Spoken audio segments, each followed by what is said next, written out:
예전에 컴퓨터를 못하면 아무것도 할 수 없는 그런 시대를 우리는 살아왔습니다. 근데 그게요, 되게 오래된 이야기가 아닌 것 같아요. 한 30년 전 정도 됐을까요? 요즘에 목사님들이 컴퓨터를 못하면 목회를 못합니다. 주보도 만들어야죠. PPT도 만들어야 되죠. 여러 가지 필요한 것들이 많이 있는데 다 컴퓨터를 통해서 하잖아요. 직장도 마찬가지인데 직장 생활하려면 컴퓨터 못하면 직장 생활하기가 어렵습니다. 그런데 시대가 발전하니까요, 이제는 AI를 못하면 살아가기가 힘들다. 앞으로는 AI를 잘하는 사람과 AI를 못하는 사람으로 나뉠 것이다. 이런 말을 해요. 이 사용해보면 매우 좋습니다. 똑똑하고요. 우리가 검색해서 하나하나 찾아내는 것들을 물어보기만 하면 검색을 자기가 다 해서 원하는 답을 금방 내놓아 줍니다. 근데 이 AI가 아직 한계가 있거든요. 어떤 한계를 가지고 있냐 하면 이 기억력이 없습니다. 아직까지는 이 AI가 내가 말한 것들을 다 기억하지 못해요. 물론 로그인을 해서 사용하다 보면 내가 예전에 물어봤던 곳에 또 물어보고 또 물어보면 예전 데이터를 기억하는 것처럼 보이는데요. 기억하는 것이 아니라 텍스트를 아주 빠르게 읽으니까 이전에 대화했던 내용을 짧게 읽고 대답을 해줍니다. 근데 아직까지는 한계가 기억을 못한다라는 것이 한계예요. 근데 여러분, 인간과 현재의 AI의 가장 큰 차이는 기억이 있다라는 거예요. 사람은요, 기억을 가지고 살아가거든요. 기억이 사라지면 우리가 나된 것을 잃어버리게 됩니다. 그래서 내가 기억하는 게 매우 중요합니다. 이 기억하지 않으면 내가 어떤 사람인지, 내가 뭘 좋아하는지, 난 어떻게 인생을 살아왔는지를 알 수가 없어져요. 그래서 이 기억이라는 것이 사람에게 있어서는 매우 중요한 도구이고 중요한 가치를 가지는 것입니다. 그런데 여러분, 이 기억이라는 것이 우리에게 좋게 작용할 때도 있지만 나쁘게 작용할 때도 있어요. 좋은 기억들을 떠올리면서 감사한 일과 긍정적인 마음을 가지고 인생을 살아가는 사람에게는 그 기억이라는 것이 매우 좋은 것이지만 또 옛날 상처와 아픔들을 기억하면서 또 그것으로 인하여서 슬프고 어려움을 반복하며 살아간다면 그 기억이라는 것은 매우 좋지 않고 어려운 것이 될 수도 있다라는 것입니다. 이 신앙생활에서도 마찬가지인데요. 이 좋은 기억을 가지고 하나님 베풀어 주신 은혜와 그 사랑에 감사하며 오늘의 힘든 것들도 옛날의 믿음의 추억과 기억을 가지고 이겨나가는 사람이 있는가 하면 그 모든 것들을 금방 잊어버리기도 하고요. 또 그 안 좋았던 기억들을 되새기면서 신앙이 오히려 힘들고 어려워지는 그런 사람들도 있다라는 것입니다. 뿐만 아니라 예전에는 내가 참 훌륭했는데, 예전에는 내가 참 믿음 좋았는데, 예전에는 내가 이렇게 멋있는 사람이었지 라고 생각하며 살아가는 사람들도 있습니다. 그런데요, 이 과거를 되돌아보며 과거의 은혜를 가지고 오늘의 한계를 느끼며 살아가는 사람들에게 성경은 이렇게 경계하십니다. 솔로몬은 전도서 7장 10절에 이렇게 말씀합니다. 옛날이 오늘보다 나은 것이 어찌미냐 하지 말라. 이것을 묻는 것은 지혜가 아니니라 라고 말씀하고 있습니다. 옛날이 오늘보다 나았다라고 생각하는 것이 지혜가 아니라는 것이에요. 오늘 우리가 살아가는 것, 그것이 중요한 것이고 오늘 내가 어떤 믿음을 가지고 어떤 신앙을 가지고 신앙생활하고 있느냐가 중요하다는 것이에요. 옛날의 것들은 무엇이냐 하면 오늘을 만들어가는 과정이었기 때문에 그 자체가 소중한 것이지만 옛날에 나 믿음 좋았으니까 지금도 믿음 좋을 거야. 옛날에 내가 훌륭했으니까 오늘도 훌륭할 거야 라고 생각하며 살아가면 문제가 될 수 있다라는 것입니다. 만약 우리가 옛날 하고 살아가면 어떤 문제가 생길까요? 오늘의 작은 일상 가운데 베풀어 주시는 하나님의 은혜를 잊으며 살아갈 수밖에 없다라는 것입니다. 오늘 내가 비록 연약하고 오늘 내가 부족하고 오늘 내가 좀 모자랄지라도 그 가운데 역사하시는 하나님의 은혜를 깨닫고 살아가면 그 자체가 은혜요. 그 자체가 하나님 주시는 기쁨으로 바뀔 수가 있는데 옛날 하다 보면 그것을 잊어버리며 살아갈 수가 있다라는 것입니다. 지난주 우리는 학교에서 1장을 통하여서 16년 동안이나 멈춰 있었던 성전 건축이 다시금 재개되게 되었던 것들을 보게 됩니다. 그 백성들이 가지고 있었던 생각은 무엇이냐 하면 아직은 때가 아니다. 아직 때가 아니기 때문에 아무것도 할 수 없다라는 핑계를 가지고 있었습니다. 그러나 산에 가서 나무를 베어오라라는 하나님의 말씀에 따라 이스라엘 백성들은 16년 만에 성전을 다시금 건축하기 시작합니다. 참 깊은 영적 침체를 뒤로 하고 이제 다시금 성전을 짓기 시작했는데 불과 한 달 만에 큰 위기가 찾아오게 되었습니다. 그것은 페르시아 군대가 쳐들어온 것도 아니고요. 경제적인 어려움이 찾아왔던 것도 아니고요. 어디에서 온 것이냐? 마음에서 온 문제들이었습니다. 과거에는 이렇게 화려했는데, 과거에는 이렇게 멋있었는데 라는 그 화려했던 영광이 그들의 발목을 붙잡더라라는 것입니다. 오늘 본문에서 이 하나님께서는 이스라엘 백성들이 가지고 있던 그 상처와 아픔을 위로하십니다. 다시 주저앉아 버리고 힘없어, 이제 도저히 못하겠다 하고 그냥 주저앉아 버리는 그 백성들을 위로하시고 다시금 일어서라, 다시금 힘을 내라 라고 격려하고 계시다라는 것입니다. 사랑하는 성도 여러분, 우리도 인생을 살아가다 보면 과거의 나를 발견하게 됩니다. 여러분 어땠습니까? 젊었을 때에는 날아다니셨잖아요. 젊었을 때에는 달리기도 잘했고, 젊었을 때에는 힘도 좋았고, 건강했고, 좋았잖아요. 그런데 지금은 어떻습니까? 무릎도 아프고, 허리도 아프고, 안 아픈 데가 없으시잖아요. 그럼에도 불구하고 중요한 것은 무엇입니까? 하나님이 우리에게 위로하시며 새 힘을 공급하여 주신다라는 것입니다. 우리 이 말씀을 통하여서 새 힘을 주시는 하나님이 다시금 스스로 일어서라 할 때에 우리가 그 말씀에 아멘하며 일어설 수 있는 우리 성도님들이 되시기를 간절히 바랍니다. 오늘 본문에 보니까 이스라엘 백성들이 절망이 찾아오게 되었습니다. 그날이 언제냐 하면 7월 21일이다 이렇게 말씀하고 있습니다. 여러분, 사람들의 생각은 어떻습니까? 하나님의 말씀대로 성전을 짓기 시작하면 이제부터는 좋은 일이 생길 거야. 누군가는 성전에 쓸 기물들도 가져올 것이고, 누군가는 성전에 쓸 좋은 나무들도 가져오겠지. 하나님이 다 그렇게 해주실 거야 라는 생각들을 가지지 않겠습니까? 그런데요, 성전을 짓기 시작했지만 아무것도 되어지는 것이 없습니다. 한 달 정도 일하니까 너무 힘든 거예요. 그래서 하나님께서는 다시금 말씀하십니다. 오늘 보면 1절에 뭐라고 말씀합니까? 일곱째 달 곧 그 달 21일에 여호와의 말씀이 선지자 학개에게 임하니라 이르시되 라고 말씀하고 계십니다. 일곱째 달 그 달 21일, 그냥 쉽게 우리가 이야기하기 좋게요, 7월 21일이다 이렇게 이야기하겠습니다. 이 7월 21일이 어떤 날이냐? 먼저는 이 공사가 시작된 지 한 달 정도 되었던 날입니다. 처음에는 열심을 가져야지, 다시금 힘을 내야지 라고 시작하였지만 한 달이 지나자 어떻습니까? 장비가 있겠어요? 뭐가 있겠어요? 체력은 점점 고갈되고요, 땅에서 나무를 가지고 오는 것, 돌을 하나 캐오는 것도 너무 힘든 일인 것입니다. 도대체 이것을 언제까지 할 수 있을까라는 절망의 마음이 찾아오기 시작합니다. 이 현실의 벽이라는 것이요, 만만치가 않잖아요. 한 달쯤 지나니까 너무 힘들었습니다. 두 번째, 이 7월 21일은 어떤 날이냐 하면 초막절의 마지막 날입니다. 그러니까 초막절이 절정으로 가는 시기예요. 초막절은 우리가 알다시피 추수감사절하고 비슷합니다. 한 해 동안 베풀어주신 은혜에 감사하여 많은 곡식을 거두고 하나님께 영광을 올려드리며 예배하며 즐거워하는 날이 이 초막절 아니겠습니까? 그런데 이 당시에 이스라엘 백성들이 지나고 있는 이 초막절의 모습은 어떠했냐 하면 한 해 농사를 다 망쳤을 때입니다.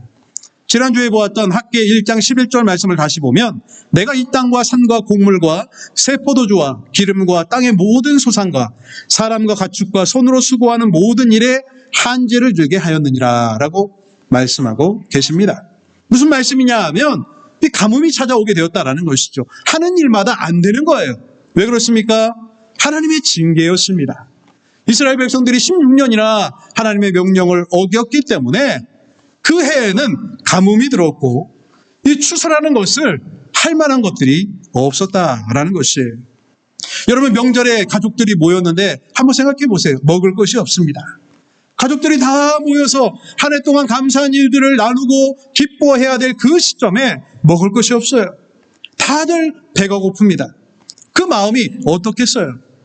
남들은 추수감사절이다라고 즐기며 즐거워하는 때에 우리 가족은 어떻겠습니까? 왠지 좀 마음이 허전하고요. 무언가 좀 빠진 것 같은 그 절망의 마음을 가지지 않겠느냐라는 것입니다. 이스라엘 백성들은 매우 비참했습니다. 명절이면 더 그런 마음이 들잖아요. 더 마음이 아팠습니다. 또 이 7월 21일은 어떤 날이냐? 이 과거에 솔로몬이 성전을 봉헌했던 때가 이때쯤이었습니다. 역대하 7장 8절에서 9절 말씀을 보면 그때의 솔로몬이 7일 동안 절기를 지켰는데 하맛 어기에서부터 애굽 땅까지 온 이스라엘의 애굽 강까지의 온 이스라엘의 심히 큰 회중이 모여 그와 함께 하였더니 여섯째 날에 무리가 한 성회를 여니라. 제단의 낙성식을 7일 동안 행한 후 이 절기를 7일 동안 지키니라 라고 말씀하고 있습니다. 이 절기가 초막절입니다. 낙성식을 하면서 하나님께 이 성전을 봉헌하며 기뻐했던 날이 언제냐? 바로 그날이었다라는 것이죠. 솔로몬 시대의 초막절은 어떠했을까요? 온 나라의 황금이 가득하였고요. 풍요가 넘쳤고요.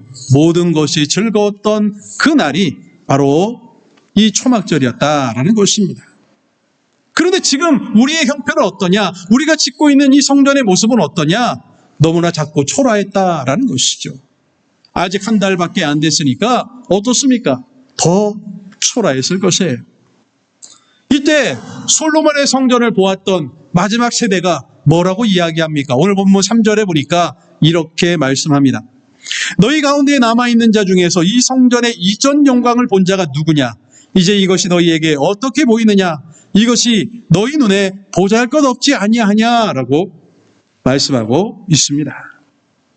이전 성전의 영광을 본 자들, 아마 노년 세대일 것이죠. 70년이나 시간이 지났으니까요.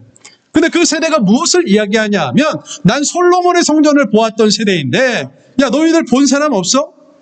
야, 이전 것을 보았잖아. 지금 우리 앞에 놓여 있는 것이 얼마나 보잘것없냐? 그럼 하찮지 않느냐라고 이야기를 합니다.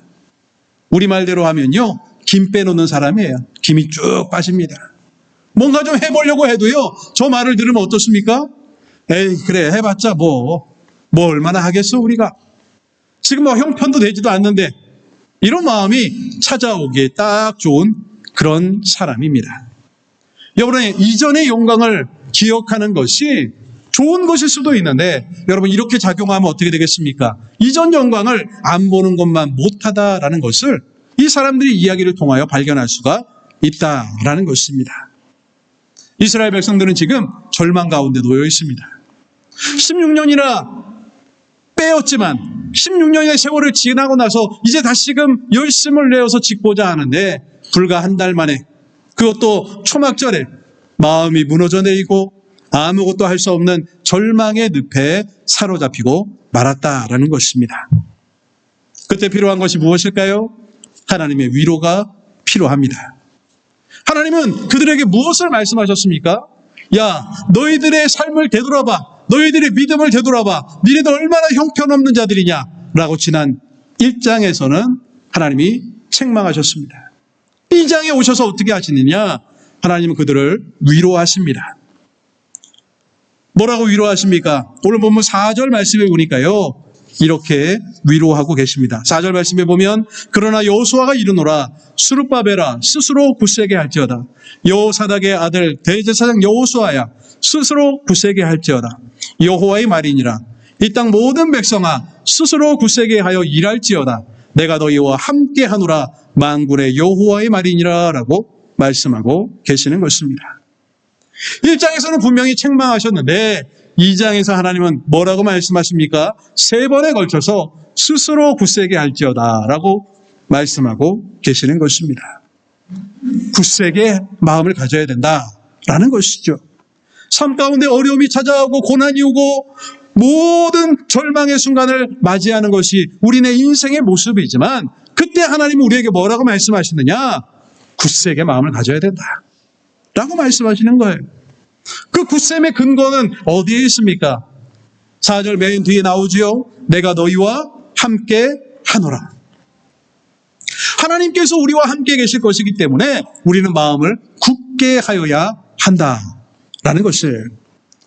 이스라엘 백성들이 다시금 성전을 지을 때에 그 절망과 어려움을 경험하게 될 것이지만 중요한 것은 무엇입니까? 묵묵히 그 일을 감당하다 보면 때로는 힘들고 어려울지라도 또 묵묵히 감당하면 하나님이 힘을 공급하여 주시고 내가 너희와 함께 하리라 약속하신 하나님께서 그 모든 것들을 승리하게 이끌어 주신다라는 귀한 위로의 말씀이다라는 것입니다.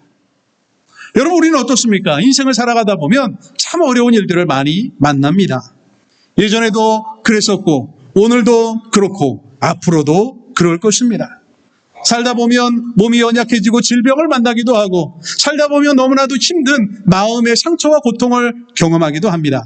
그때 우리가 바라보아야 될 것은 무엇이냐 하면 내가 너희와 함께 하리라 하는 하나님의 음성을 들어야 되고 그 말씀을 붙들고 우리를 굳세게 해야 된다라는 것을 말씀하고 계시다라는 것입니다. 그런데 이 말씀을 자세히 보시면요. 스스로 굳세게 할지어다 이렇게 나와요. 그런데 이 스스로라는 말은 없는 말입니다. 이 원어 성경에 보면 스스로라는 단어가 없어요. 영어 성경에도 보면 없습니다. 그냥 be strong 이라고 나와 있어요. 그냥 굳세게 되어라 라고 말씀하시는 거예요. 스스로가 붙어버리면 어떻습니까? 그냥 내 번도 둘 테니까 니네 스스로 알아서 헤쳐나와 알아서 이겨내야지 라고 말씀하시는 것 같잖아요. 그래서 이것을 왜 붙여놨을까 도무지 이해가 되지는 않지만요. 이해를 해보려고 하면 그런 의미인 것 같아요. 하나님이 굳세게 하여 주실 것인데 그 음성을 듣고 내 마음을 굳세게 하는 것은 너의 역할이다.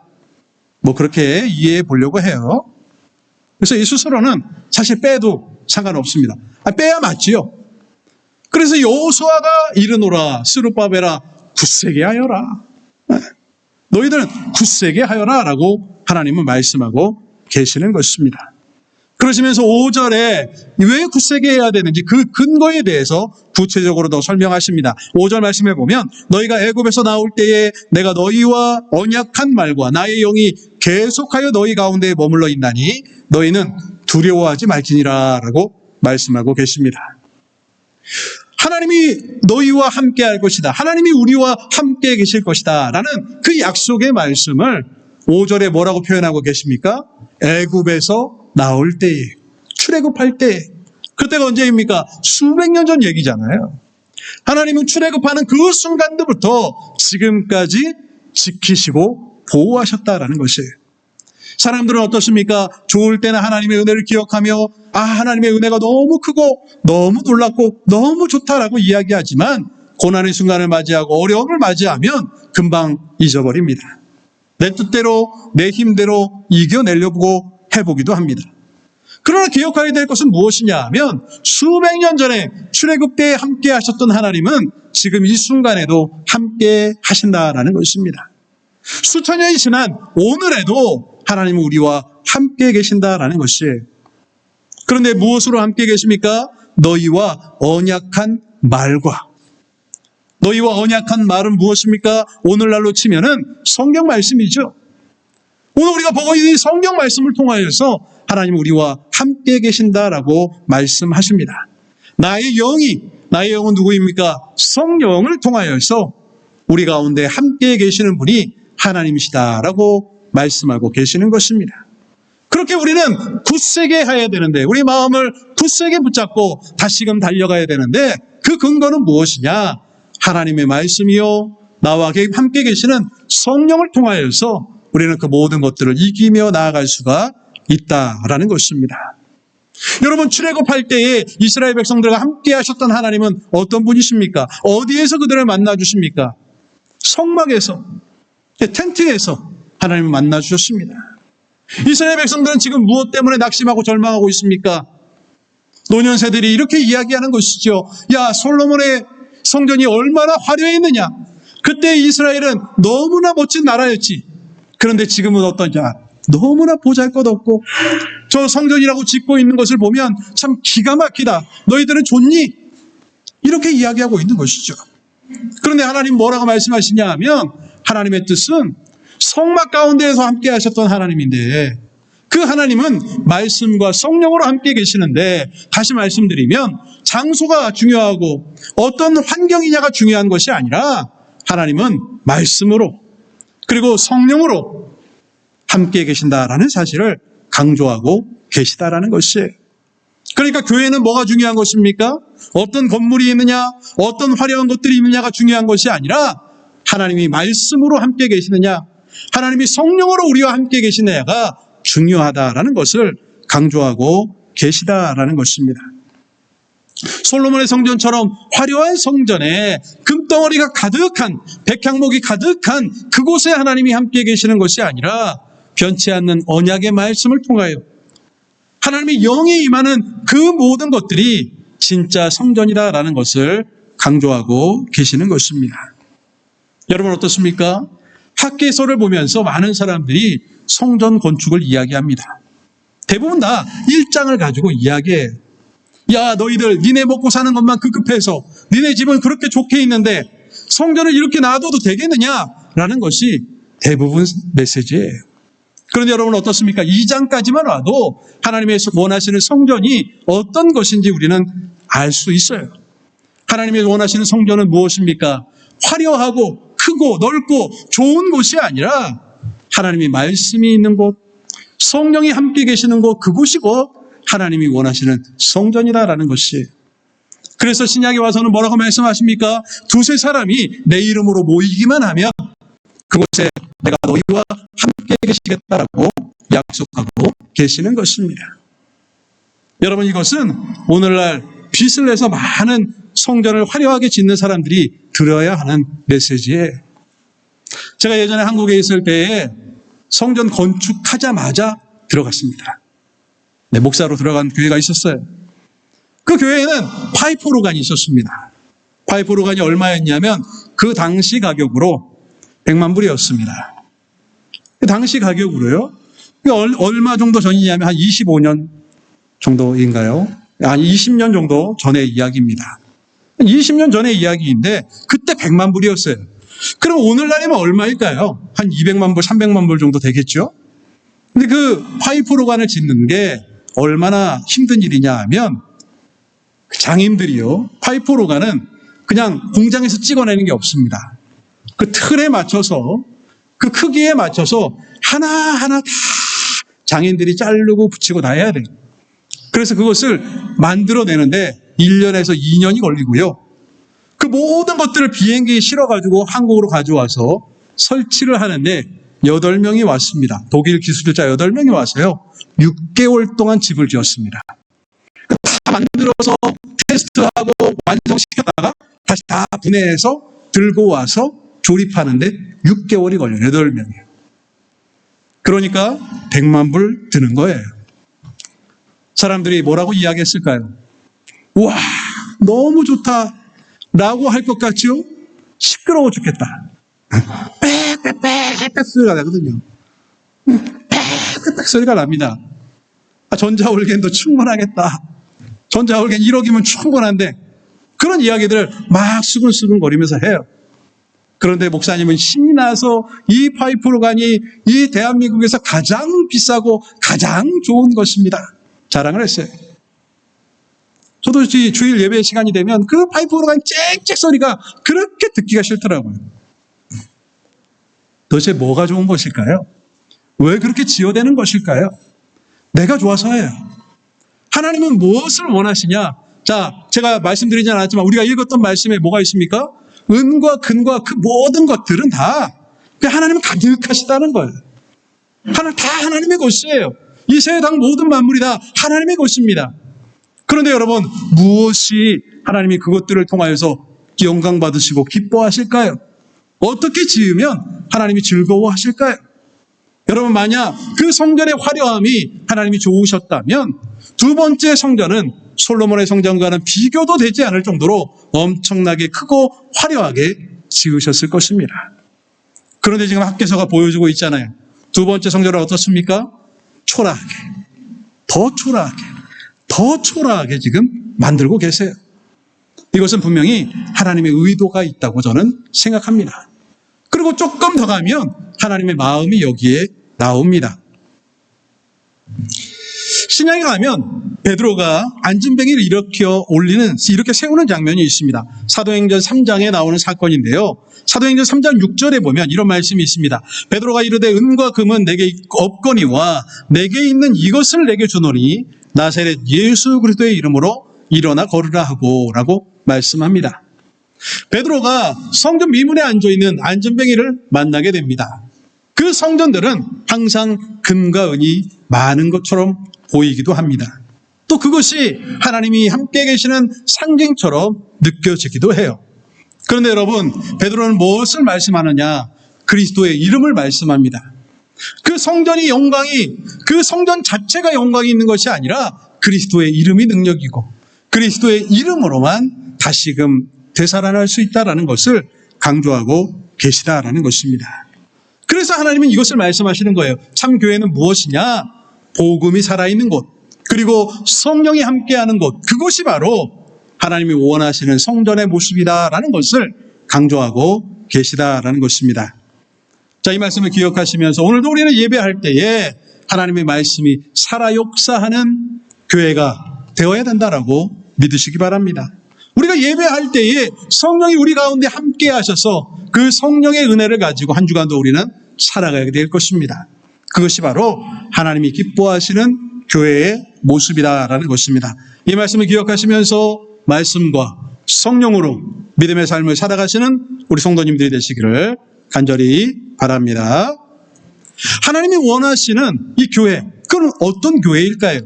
그것은 바로 예수 그리스도가 살아계신 교회입니다. 이 성전에 임하게 될 영광을 말씀하세요. 오늘 보면 6절과 7절 말씀해 보면 만군의 여호와가 이같이 말하노라. 조금 있으면 내가 하늘과 땅과 바다와 육지를 진동시킬 것이요 또한 모든 나라를 진동시킬 것이며 모든 나라의 보배가 이르리니 내가 이 성전의 영광이 충만하게 하리라. 만군의 여호와의 말이니라 라고 말씀하고 계십니다. 첫 번째 성전이었던 솔로몬의 성전은 크고 위대하고 화려하고 좋은 것은 다 있는 곳이었습니다. 그런데 두 번째 성전인 지금 짓고 있는 이 성전은 보잘것없는 작은 사이즈의 그냥 사람들이 볼 때 이거 괜찮아? 라고 할 정도의 성전이에요. 그런데 여러분 뭐라고 말씀합니까? 7절에 모든 나라의 보배가 이 성전에 있을 것이다 라고 말씀하십니다. 여러분, 모든 나라의 보배는 무엇을 가르치는 것일까요? 금과 은과 화려한 것들을 말씀하는 것일까요?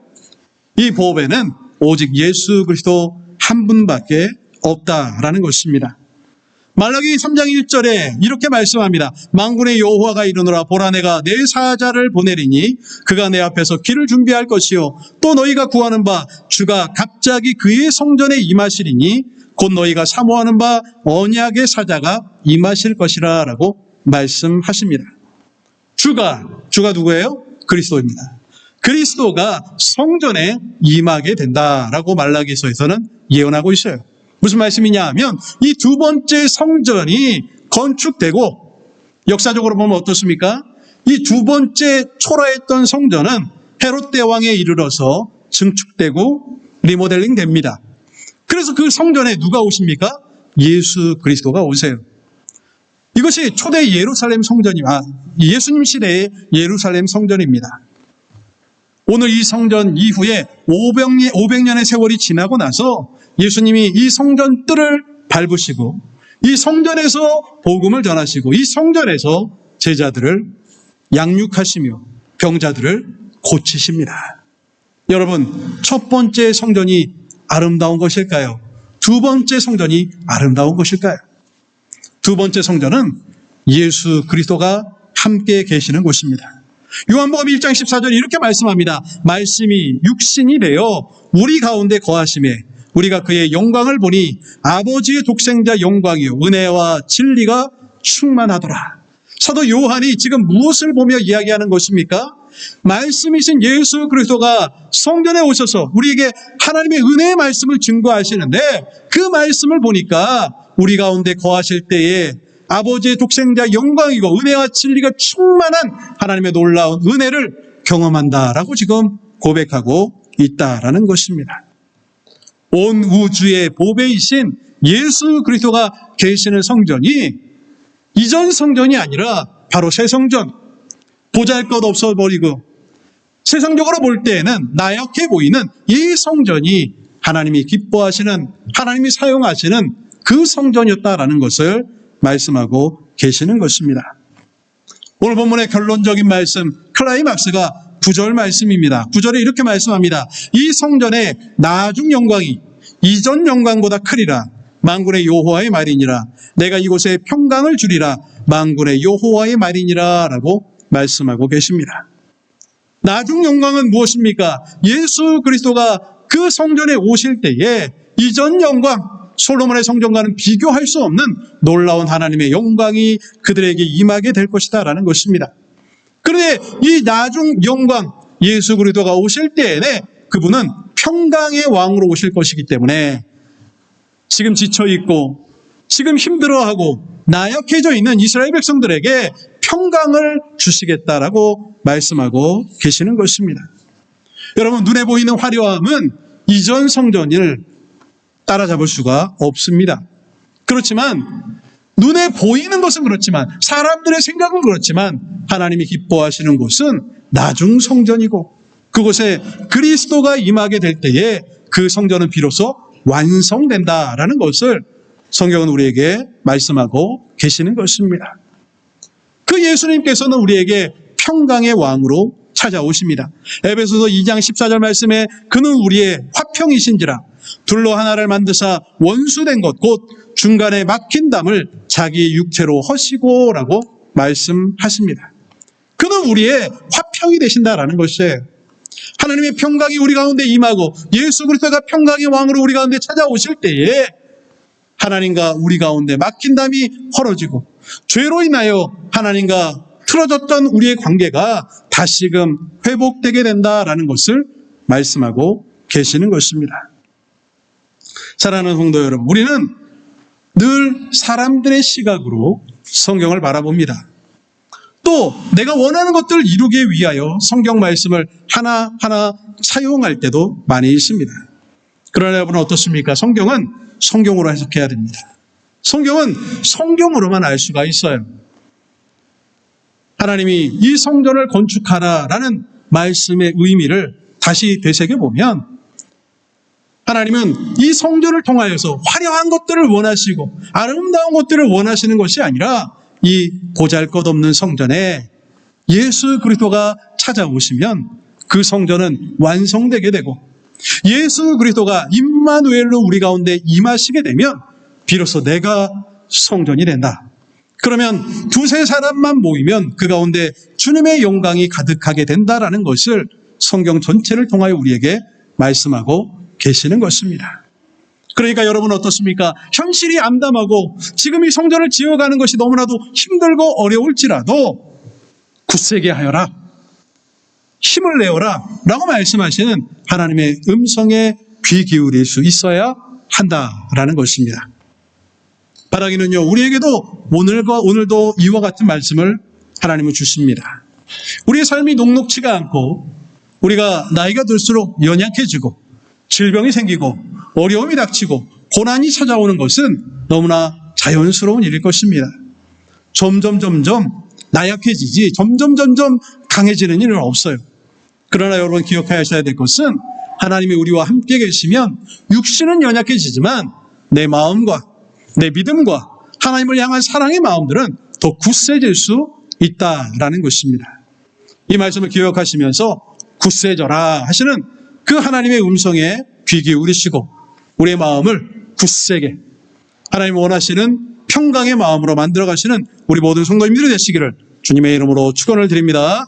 기도하겠습니다. 사랑의 주 아버지 하나님 은혜를 감사합니다. 하나님께서는 성전을 건축하라 라고 말씀하시면서 그 성전은 사람들이 생각하는 화려한 성전이 아니라 작고 연약하고 나약하지만 그리스도가 함께 하실 때 비로소 그 성전이 완성되게 된다라는 것을 말씀으로 주셨습니다. 하나님, 오늘 우리가 살아갈 때에도 그리스도가 우리 가운데 함께 계심을 믿으며 살아가게 하시고, 때로는 삶 가운데 어려움이 찾아오고 고난이 찾아올 때에 굳세게 하라라는 그 하나님의 말씀을 붙들고 우리의 마음을 굳세게 하며 믿음으로 다시 새롭게 세워지는 귀한 성도들의 삶이 될 수 있도록 하나님 축복하여 주시옵소서. 감사를 드리며 예수님의 이름으로 기도하옵나이다. 아멘.